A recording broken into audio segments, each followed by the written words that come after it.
Welcome friends.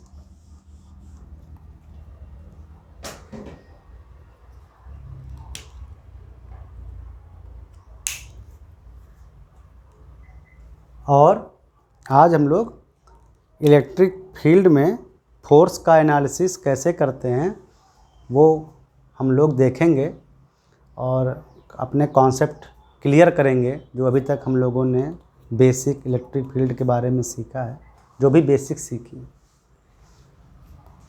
ध्यान से देखना।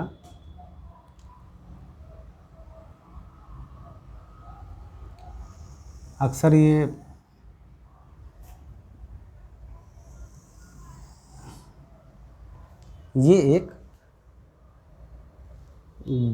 एक तरह से ऐसे ऊपर एक प्लेट है मेटल की और नीचे दूसरी प्लेट है मेटल की, मतलब दो प्लेट है मेटल की। ऊपर वाली प्लेट पर प्लस चार्ज है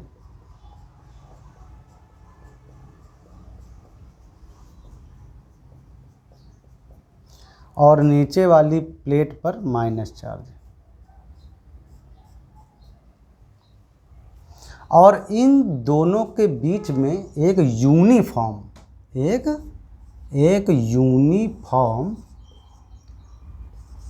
इलेक्ट्रिक फील्ड है।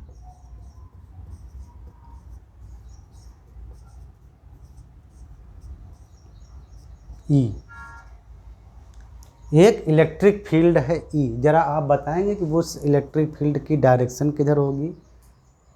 करेक्ट, पॉजिटिव से दूर और नेगेटिव की ओर, यानी ऐसे इस साइड में इस तरह की एक इलेक्ट्रिक फील्ड है।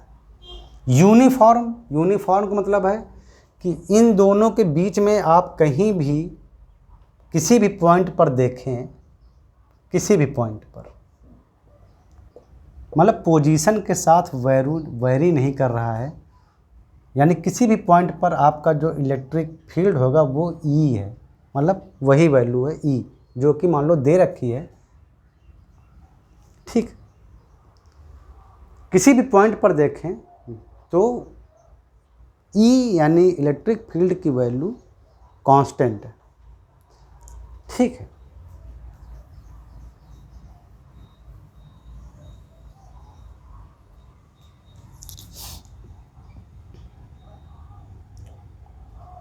इनके बीच की डिस्टेंस, मान लो प्लेटों के बीच की जो डिस्टेंस है मान लो d है। ठीक है, और ये इसका एक मिड प्लेन हुआ, मतलब बीच की एक्सिस, और यहाँ स्टार्टिंग, यहाँ पर एक इलेक्ट्रॉन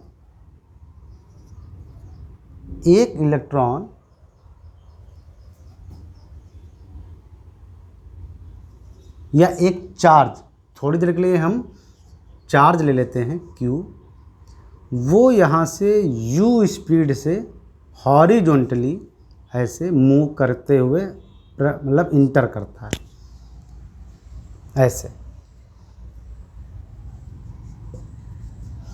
ये चार्ज यहाँ पर U स्पीड से हॉरिजॉन्टली यानी बिल्कुल ऐसे इंटर करता है, बिल्कुल ऐसे एक्सिस के लॉन्ग इंटर करता है। तो ये डिस्टेंस हो गई आपकी d/2 और ये डिस्टेंस हो गई आपकी d/2। अभी तक कोई दिक्कत है आपको? नहीं।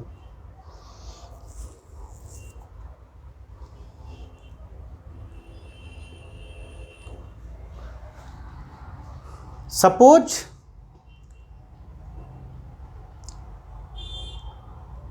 आपको ये प्लस और माइनस ना दिया होता, मतलब कि ऊपरी प्लेट में प्लस और ये निचली प्लेट में माइनस चार्ज है, ये आपको ना दिया होता और आपको केवल इलेक्ट्रिक फील्ड की डायरेक्शन दी होती ऐसे। अभी तो आप समझ गए कि ऊपर पॉजिटिव चार्ज है तो और नीचे निगेटिव चार्ज है, तो इलेक्ट्रॉन हमेशा पॉजिटिव चार्ज की ओर, अगर इसको इलेक्ट्रॉन ले लो थोड़ी देर के लिए, थोड़ा ज़्यादा आपका कॉन्सेप्ट क्लियर हो जाएगा। इलेक्ट्रॉन, उस पर चार्ज आप जानते ही हो, इलेक्ट्रॉन पर चार्ज कितना होता है वो आपको पता है।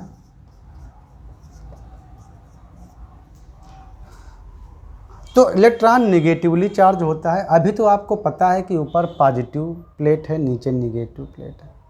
तो इस इलेक्ट्रॉन पर जो ऊपर की प्लेट है वो अट्रैक्शन फोर्स लगाएगी, इलेक्ट्रोस्टैटिक अट्रैक्शन फोर्स। तो ये ऊपर की ओर मूव करेगा। नीचे वाली निगेटिवली चार्ज है तो ये इस पर रिपल्सिव फोर्स लगाएगी। यानी कुल मिला के इस इलेक्ट्रॉन पर ऊपर की साइड में एक फोर्स लगेगा। ये तो आपको इसलिए पता है कि यहाँ पॉजिटिव चार्ज है, यहाँ निगेटिव चार्ज है। मान लो ये आपको पॉजिटिव और नेगेटिव चार्ज ना दिया होता, यहाँ पर केवल आपको एक इलेक्ट्रिक फील्ड की डायरेक्शन दी होती कि इलेक्ट्रिक फील्ड मान लो ऐसे है डायरेक्शन इन दोनों के बीच में।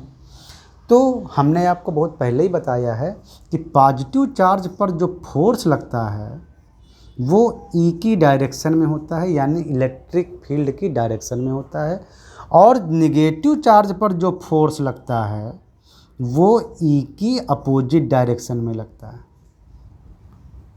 समझ में आया? यानी पॉजिटिव चार्ज में फोर्स की डायरेक्शन और इलेक्ट्रिक फील्ड की डायरेक्शन सेम होती है, जबकि निगेटिव जब चार्ज होता है तो वहाँ जो फोर्स की डायरेक्शन है वो इलेक्ट्रिक फील्ड की डायरेक्शन के अपोजिट में होती है। ये बात हमेशा याद रखना। तो जैसे ये इलेक्ट्रिक फील्ड ही मान लो आपको दिया होता, केवल ई का डायरेक्शन इधर है, तो आप समझ जाते कि इलेक्ट्रॉन पर जो फोर्स लगेगा वो ई यानी इलेक्ट्रिक फील्ड की डायरेक्शन के अगेंस्ट में काम करता। क्यों? क्योंकि electron is a negative charge particle. समझ में आया? ये बेसिक फंडामेंटल रूल हम आपको बहुत अच्छे से बता चुके हैं। तो देखो, सिंस इसके बीच में, दोनों प्लेटों के बीच में यूनिफॉर्म इलेक्ट्रिक फील्ड है, यानी कहीं भी आप जाओ इलेक्ट्रिक फील्ड सेम है, तो किसी इलेक्ट्रिक फील्ड ई में, मान लो इलेक्ट्रिक फील्ड ई है, वहाँ अगर चार्ज एक चार्ज पार्टिकल लाया जाए Q, तो उस पर लगने वाला फोर्स आप कैसे लिखते हैं? Charge into electric field. यही जानते हैं। किसी इलेक्ट्रिक फील्ड पर अगर आप चार्ज Q लाएं तो उस पर फोर्स ये लगेगा। तो अगर E की वैल्यू चेंज नहीं हो रही है पूरे स्पेस में, तो यानी कि ये पूरा जो फोर्स होगा वो कांस्टेंट फोर्स होगा।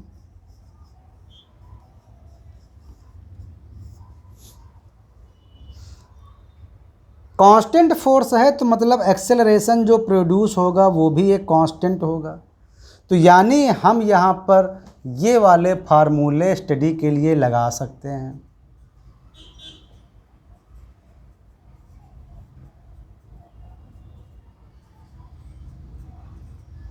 जो हम लोगों ने पढ़े हैं, क्योंकि ये जो फार्मूले हैं वो कांस्टेंट एक्सेलरेशन के लिए यूज होते हैं। तो अगर इलेक्ट्रिक फील्ड कांस्टेंट है हर जगह, तो उसमें अगर पार्टिकल यूनिफॉर्म है, तो उसमें अगर पार्टिकल मूव करेगा तो वो जहाँ भी जाएगा इलेक्ट्रोस्टैटिक फोर्स उस पर कांस्टेंट काम करेगा, उस ई की डायरेक्शन में या उस डायरेक्शन के अपोजिट में, जो डिपेंड करेगा कि उस पार्टिकल पर चार्ज कैसा है। तो चूँकि न्यूमेरिकली कांस्टेंट है तो न्यूमेरिकली एक्सेलरेशन भी कांस्टेंट होगा और उसकी एक डायरेक्शन भी होगी, यानी ओवरऑल एक्सेलरेशन एक कांस्टेंट हो गया। तो अगर कांस्टेंट हो गया तो वहाँ पर हम स्टडी में ये फार्मूले लगा सकते हैं, अन्यथा हम फार्मूले ये नहीं लगा सकते। अब यहाँ पर एक यूनिफॉर्म इलेक्ट्रिक फील्ड हमें बता दिया गया है, तो अब हमारा इसको एनालिसिस करना और आसान हो गया है। करते क्या हैं, पहले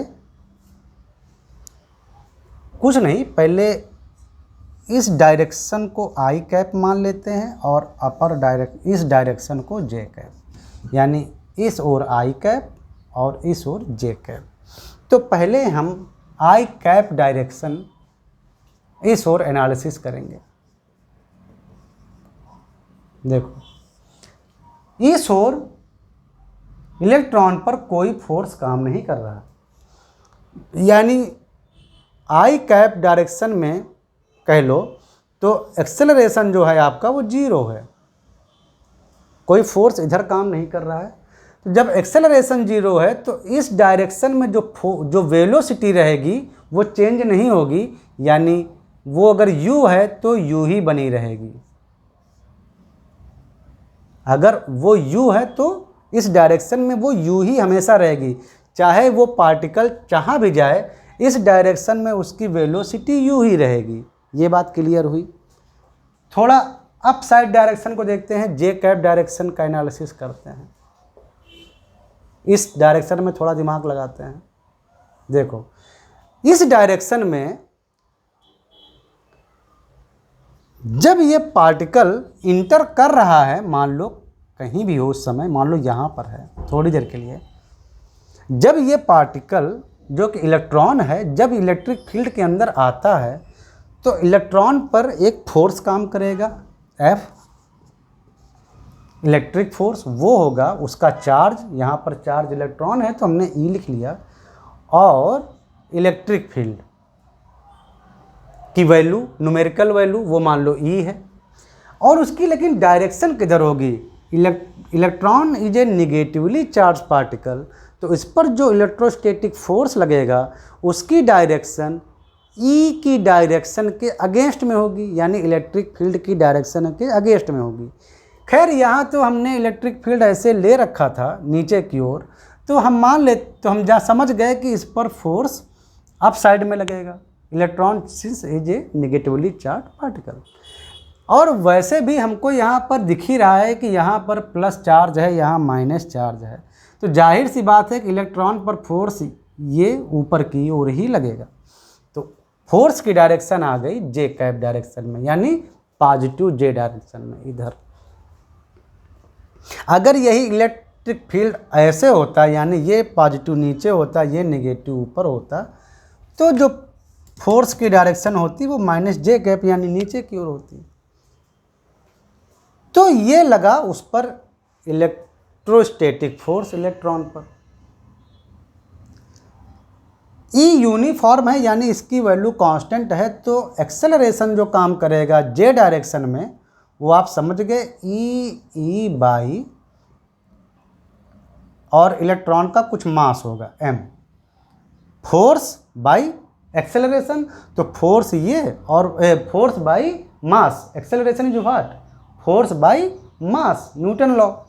तो इसकी डायरेक्शन जे कैप, यानी इलेक्ट्रॉन पर कहीं भी इलेक्ट्रॉन हो वो मोशन के दौरान, उस पर इस ओर एक एक्सेलरेशन रहेगा जिसकी वैल्यू 0 होगी, और इस ओर एक एक्सेलरेशन रहेगा यानी अप साइड की ओर जिसकी वैल्यू ये रहेगी।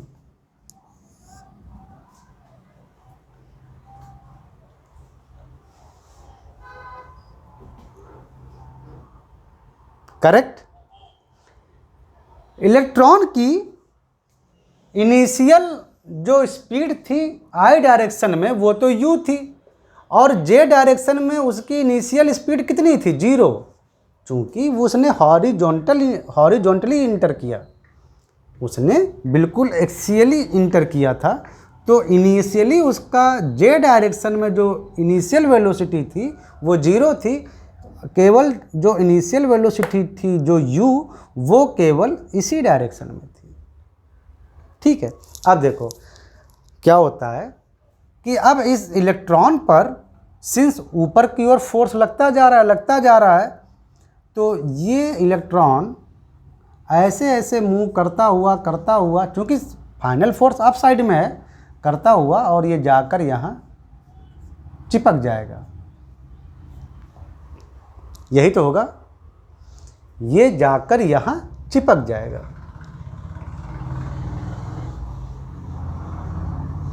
भाई इस ओर कोई फोर्स काम नहीं कर रहा है, इलेक्ट्रॉन पर नेट फोर्स सिर्फ अप साइड में काम कर रहा है, भले ही वो शुरुआत में ऐसे आ रहा हो, लेकिन सिंस उस पर फोर्स अप साइड में काम करता जा रहा है तो इलेक्ट्रॉन धीरे धीरे करके यहाँ चिपक गया।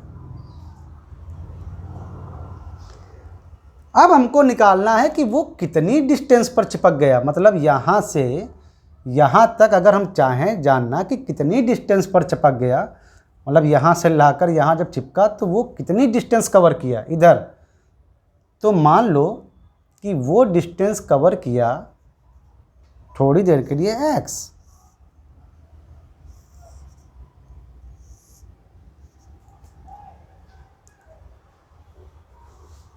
समझ में आया? मतलब ये कितनी डिस्टेंस कवर किया, तो मान लो x, ठीक है। तो हॉरिजॉन्टल मोशन की ओर बढ़ते हैं। मान लो कि पूरे इस प्रोसेस में टाइम लगा हमारा t। मान लो टोटल हमारा जो टाइम लगा इस यहाँ से चल के यहाँ तक लगने में वो है t। तो देखो अब हम उसका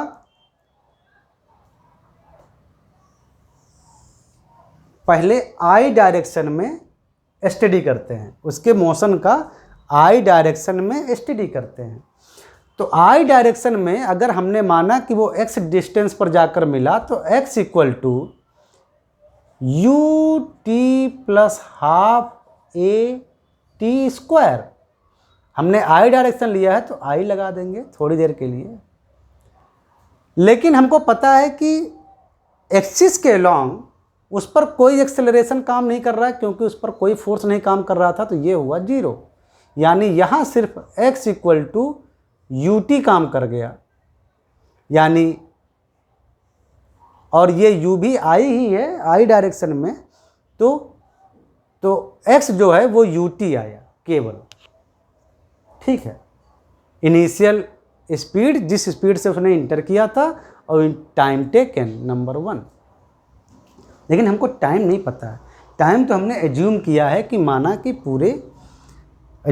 कि पूरे प्रोसेस में लगा टाइम t है, यानी यहाँ से चल के यहाँ तक। अब हम वर्टिकली जरा मोशन को देखते हैं, वर्टिकल की ओर, मतलब अप साइड की ओर। तो जब ये इलेक्ट्रॉन यहाँ से चल के जब यहाँ पर टिक किया, यानी यहाँ पर जब स्टक हो गया, तो उसने वर्टिकली कुल कितना डिस्टेंस चला? वर्टिकली केवल d/2। तो यहाँ पर फार्मूला वही लगा दो, s equal to u t plus half a t square.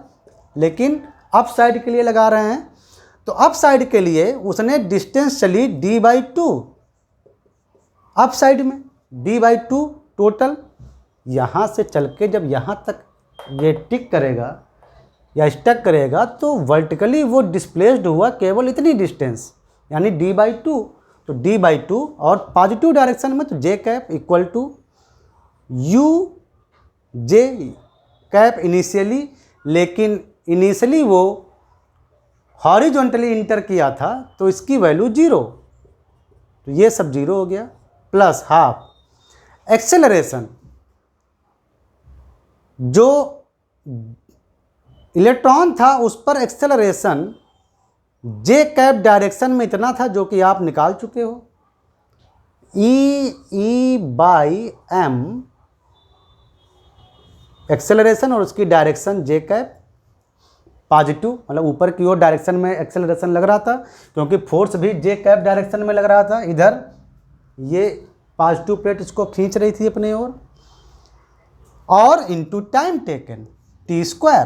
तो ये जे कैप डायरेक्शन फिर मतलब एलिमिनेट हो जाएगी, d/2 equal to half E/m, where m is the mass of electron.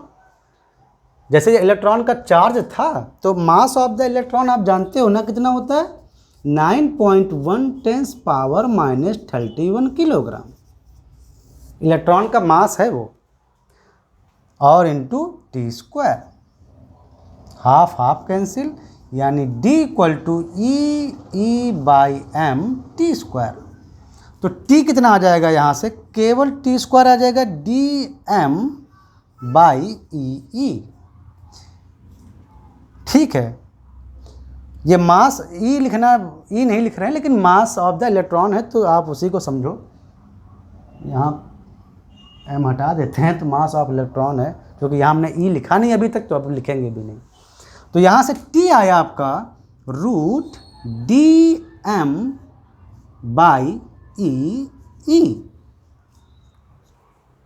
और ये t यानी टाइम टोटल जो आया आपका, चूंकि हमको टाइम नहीं पता था ना, हमने टाइम एज्यूम किया था पूरे प्रोसेस में, तो हमको टाइम को एलिमिनेट करना पड़ेगा।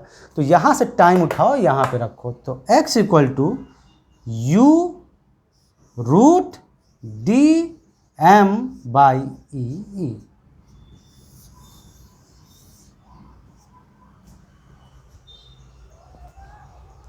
ये आ गया आपका वो डिस्टेंस कि जब वो यहाँ हिट करेगा तो ये कितना ऐसे ट्रैवल कर लेगा, मतलब कितना इधर भी ट्रैवल कर लेगा, वो आ गया।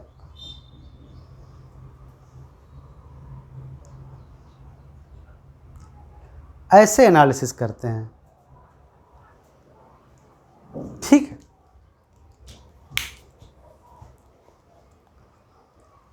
तो आई थिंक ये हम फार्मूले क्यों लगा नहीं पाए, क्योंकि यहाँ पर जो इलेक्ट्रिक फोर्स काम कर रहा था वो कांस्टेंट था, डायरेक्शन वाइज भी कांस्टेंट था, और जे डायरेक्शन में जो उसकी वैल्यू थी वही रहेगी, क्योंकि ई चार्ज की वैल्यू इलेक्ट्रॉन कांस्टेंट होती है, फिक्स, और इलेक्ट्रिक फील्ड उसने बोला था यूनिफॉर्म है, गिवन था। तभी ये हम एक्सेलरेशन ले पाए जे डायरेक्शन की ओर, यानी उस साइड की ओर, और हम ये फार्मूले लगा पाए। अदरवाइज़ अगर हमारा ये इलेक्ट्रिक फील्ड कांस्टेंट ना होता, या कह सकते हो कि इलेक्ट्रोस्टैटिक फोर्स कांस्टेंट ना होता, तो हम ये फार्मूले कभी लगा ना पाते, क्योंकि ये फार्मूले वैलिड हैं only for the constant acceleration के लिए। ठीक है, समझ में आया कि नहीं आया? आपको कॉन्सेप्ट, आपके कॉन्सेप्ट क्लियर होने चाहिए। प्रॉब्लम कैसी भी हो आप सॉल्व कर लोगे, बस कॉन्सेप्ट क्लियर होना चाहिए, और आपको डायरेक्शंस का बिल्कुल फुल नॉलेज होना चाहिए, ठीक है, कि डायरेक्शंस का बेनिफिट कैसे उठाया जाए। चलो मिलते हैं आपसे नेक्स्ट एपिसोड में, तब तक के लिए बाय बाय।